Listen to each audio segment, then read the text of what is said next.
Hello, guys, and welcome to my first College Football Insiders podcast. And today we'll be looking at the topic, who are the best 10 players in the Big Ten? So we'll break that down to you right after this. And we're back. So today we're going to be looking at the top 10 players in the Big Ten, and let's get started. So at number 1, I got Justin Fields. Sadly, as a Michigan fan, I have Justin Fields. So I think Justin is a very dynamic player, very good running the ball and passing the ball. He was the number 2 recruit in the 2018-2019 class. I'm pretty sure 2018 class.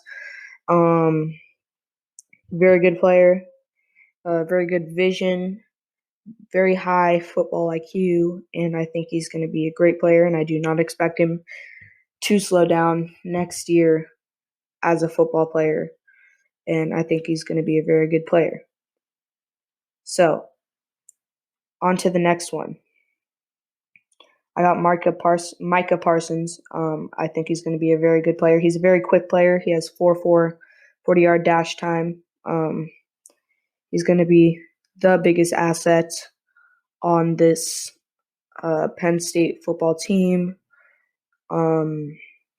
He's a very skilled player. He was a 5-star. Came to Penn State. James Franklin really coached him up and turned him into a weapon. And I think he's going to be a great player. He led the team with, I think, 109 tackles and 5 sacks. I don't remember how many tackles for loss, but it was a pretty high number. So I do not see him slowing down next year. I do think he's going to be very good. And yeah, so I got Micah Parsons at number 2. So number 3, I got Rondale Moore. He's a very explosive player. I do think you're going to see a lot of the 2018 Ohio State Rondale Moore this year. And I think he could very well become a first-round draft pick. Great player. Needs to work on a few things, but overall, he's a very good player. 5'9", 165 pounds, so a very light player. He can move really well. He's going to be a weapon in that Purdue offense, and he could very well become an all-around playmaker for the Purdue offense. So I think he's going to be a very good player, and watch out for this guy. I think that he is going to be maybe a semifinalist or a finalist for the Biletnikoff Award. He's a very skilled player. So, at number 4, I got Rashad Bateman. Very good player. 6'2", 185 pounds. He's very skilled.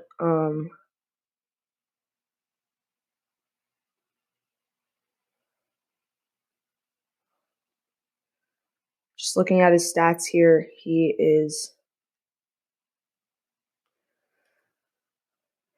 set the Minnesota receiving yards record for a sophomore, 1,219 last year. Sophomore receiving touchdowns, 11 last year. Freshman receptions, 51.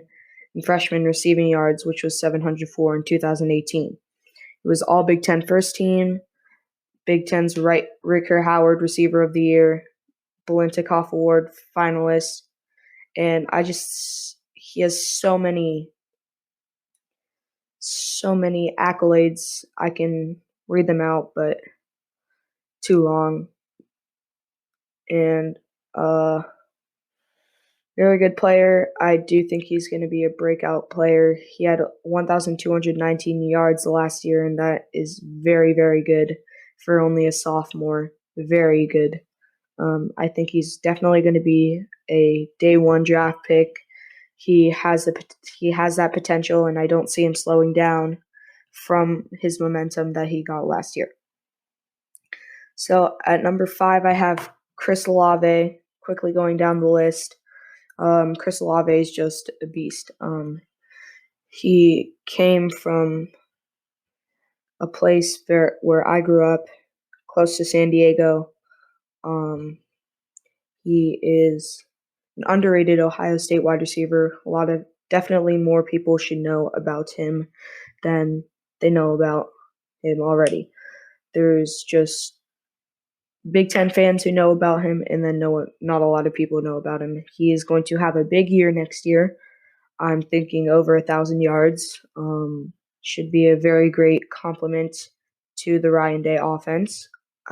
He's going to be their leader, one of the leaders on that offense besides Justin Fields, and he's going to be able to coach up those younger wide receivers. And I think Ohio State is going to be a formidable force in the next years to come because of it. So I think he's going to be a great player next year. Probably a round 1 draft pick, round 2 draft pick. I'm expecting a huge year from him. At number 6, I got Cam McGrone. Stepped in for Josh Ross after Josh Ross got hurt last year for Michigan.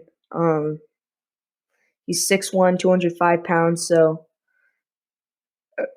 pretty good size for an outside linebacker. He's a very skilled player. He showed that on the field. He was a big part of that Michigan defense, the core of that Michigan defense, and he's going to be a great addition to this team, to this defense that Don Brown has schemed up very well. And I think he has to be a factor if Michigan wants to beat Ohio State. I think he's going to have a very good stat line. At the end of his college career, I think he's going to be a day 1 draft pick. That is my prediction for him. So coming in at number 7, we got Nico Collins, beast of a wide receiver, 6'4", I'm pretty sure. 6'4", 185 pounds. Sorry, 218 pounds. I'm pretty sure he's more weight-wise than only 218 pounds. Heavily recruited by Alabama, so that's when you know you got a good guy. He's going to be a senior next year. He decided not to declare for the draft. He had around 750 yards, I think. So very good stat line. I think he's going to have a big year this year, especially with the offense kind of opening up, Josh Gaddis's offense, and I think he's going to have a very good year. So at number 8, I have Wyatt Davis. Now, Wyatt Davis is a guard at the Ohio State University, and I think he's going to have a great year. He was a 5-star coming out of high school from St. John Bosco, 6'5", 310. So massive player. Really has good footwork. He's just good all around the board. He has a good blocking technique. He can really. I think he's, based on the film I've watched, he is a pretty athletic guard. And he really gets down to block, and that's something I really see in him that's very good. So, yeah, that's number 8. So at number 9, I got Eric Burnell. Eric Burnell is a safety at Wisconsin. And I think he's going to have a very, very good year this year. He had a very good year last year, so I'm not expecting him to slow down. So I think he is going to be one of the top 5 safeties in the country. He can play in He can play in the box, slot, and deep. Had a very high PFF grade, among the best 10 in the FBS. His coverage grade, he was in the top 20 safeties overall in the PFF rankings. He did something that does concern me is his his missed tackles. I do think he misses tackles, but I think Paul Chryst will be able to coach him up, and that Wisconsin safety coach will be able to coach him up on that. If y'all don't know, easy tackles are a very easy thing to fix.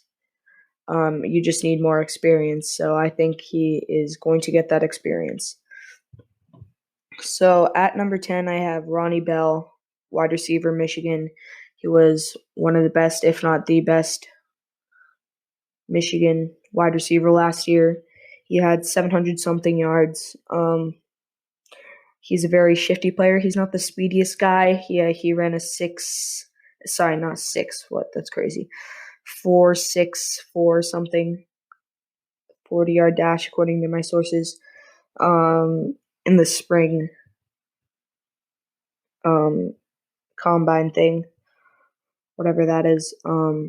And he is a very shifty player. He can juke out a lot of people and he can juke out a lot of players, and he can get a lot of yards after the catch.